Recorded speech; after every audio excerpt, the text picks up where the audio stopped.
আসসালামু আলাইকুম। আজ রোববার 22 ফেব্রুয়ারি 2026 বাংলাদেশ জুয়েলারি বাজারের সর্বশেষ আপডেট নিয়ে আপনাদের সাথে হাজির হয়েছি। আজকের ভিডিওতে আমরা জানাবো দেশে সোনার দাম আজ কত এবং সামনে দাম কমার আরো সম্ভাবনা আছে কিনা। তবে গোল্ড মার্কেটে বড় যে আপডেটটি, আবারও সোনার দাম এক ধাপে বৃদ্ধি করা হয়েছে। বন্ধুরা, বিস্তারিত থাকছে ভিডিওতে, তাই ভিডিওতে এখনই লাইক করে চ্যানেলটি সাবস্ক্রাইব করুন।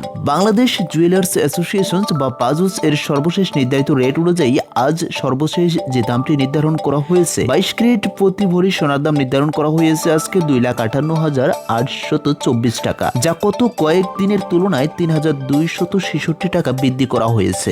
21 ক্যারেট প্রতি ভরি সোনার দাম আজকে নির্ধারণ করা হয়েছে 2,47,102 টাকা। 18 ক্যারেট প্রতি ভরির দাম নির্ধারণ করা হয়েছে 2,11,760 টাকা প্রতি ভরি। আর সনাতন পদ্ধতির প্রতি ভরি সোনার দাম আজকে নির্ধারণ করা হয়েছে 1,73,327 টাকা প্রতি ভরি। মনে রাখবেন, এই দামের সাথে আরো 5% ভ্যাট যুক্ত হয়ে দাম আরো কিছুটা বৃদ্ধি পেতে পারে। অনেকেই জানতে চেয়েছেন বাজার এখন স্থিতিশীল কি না আগের তুলনায় দাম বেড়েছে। গতকাল অর্থাৎ 21 ফেব্রুয়ারি থেকে বাজারে সোনার দাম আবারও বৃদ্ধি পেয়েছে। আন্তর্জাতিক বাজারে অস্থিরতা এবং স্থানীয় বাজারে খাঁটি সোনার সংকট থাকায় দাম আপাতত ঊর্ধ্বমুখী। এখন প্রশ্ন, ভবিষ্যতে দাম কি আরো কমবে না বাড়তে পারে? বৈশ্বিক অর্থনীতি পরিস্থিতি বিশ্লেষণ করলে দেখা যায় 2026 সালের মাঝামাঝি পর্যন্ত সোনার দাম খুব বেশি কমার সম্ভাবনা কম, বরং সামনে বিয়ের মৌসুম হয়, চাহিদা বাড়লে দাম আরো বৃদ্ধি পেতে পারে বলে ধারণা করছেন বিশেষজ্ঞরা। তাই যারা সোনা কেনার পরিকল্পনা করছেন তাদের জন্য বর্তমান সময়টি খুব বেশি দেরি না করায় বুদ্ধিমানের কাজ হবে। তবে মনে রাখবেন, এই দামের সাথে সরকারি 5% ভ্যাট